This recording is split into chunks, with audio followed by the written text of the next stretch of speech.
Livro: Quem tem ouvidos, ouça. Lições de Pérgamo e Tiatira em Apocalipse. Pedro Dong. Capítulo 1.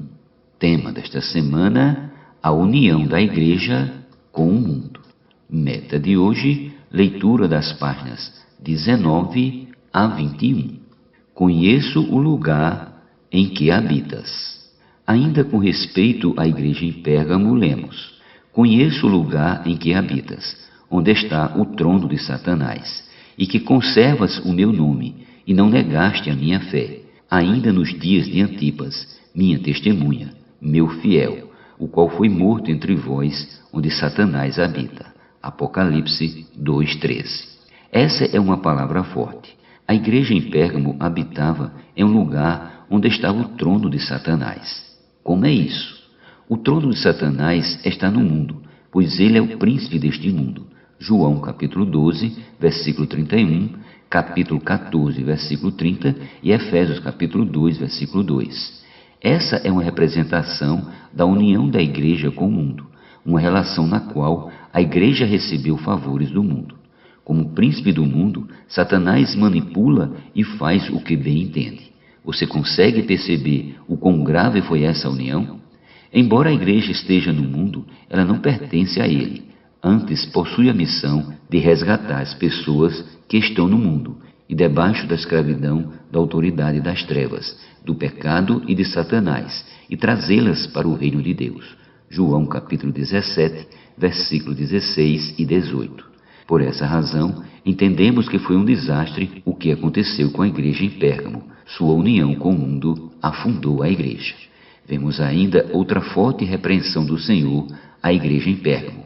Tenho, todavia, contra ti algumas coisas, porque tens aí os que sustentam a doutrina de Balaão, o qual ensinava Balaque a armar ciladas diante dos filhos de Israel para comerem coisas sacrificadas aos ídolos e praticarem a prostituição.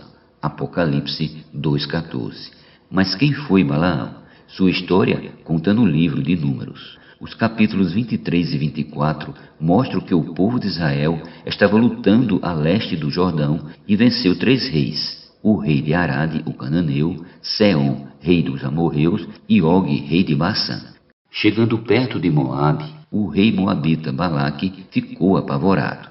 Deus, na verdade, não queria que o povo lutasse contra os amorreus. O problema foi que os amorreus não permitiram a passagem do povo de Israel. Moisés se comprometeu a não lhes fazer mal, e tudo o que porventura consumisse lhes pagaria. Números capítulo 20, versículos de 17 ao 21.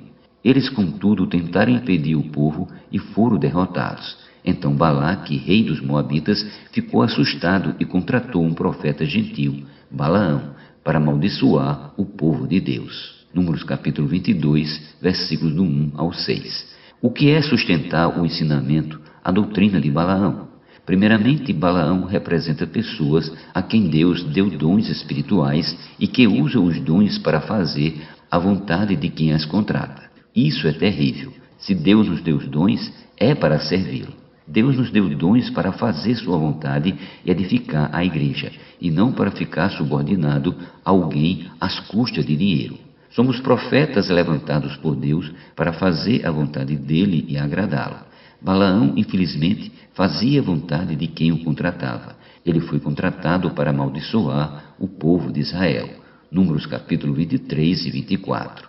Mas não conseguiu e acabou abençoando o povo 3 vezes. Como não conseguia amaldiçoar o povo, Balaão lançou mão de outra estratégia. Ele usou o favor imperial para fazer o povo se prostituir, levando-o a participar de ofertas sacrificadas a ídolos. É exatamente isso que vemos na carta à igreja em Pérgamo, Apocalipse 2:14. O povo de Deus, lamentavelmente, caiu em prostituição com mulheres midianitas, Números 25. Isso é o que a Bíblia chama de sustentar o ensino de Balaão. Com respeito à relação entre a igreja em Pérgamo e a doutrina de Balaão, Andrew Miller conta que isso ocorreu quando a violência da perseguição se exauriu, quando os homens se cansaram da própria fúria, quando perceberam que seus esforços não surtiam efeitos, pois os sofredores não pareciam ligar para as coisas deste mundo. Enquanto está no sofrimento, perseguição, você não liga mais para o mundo e ele não mais o influencia. Traçando um paralelo com o que ocorreu no Antigo Testamento, Miller também conta que enquanto o número de cristãos parecia aumentar, Satanás tentou outro artifício para tentar barrar que antes havia funcionado perfeitamente contra Israel, conforme consta em Números capítulo 25. O apóstolo Pedro, em sua segunda epístola, fala dos falsos mestres que abandonaram o reto caminho e se extraviaram, seguindo o caminho de Balaão, que amou o salário da injustiça.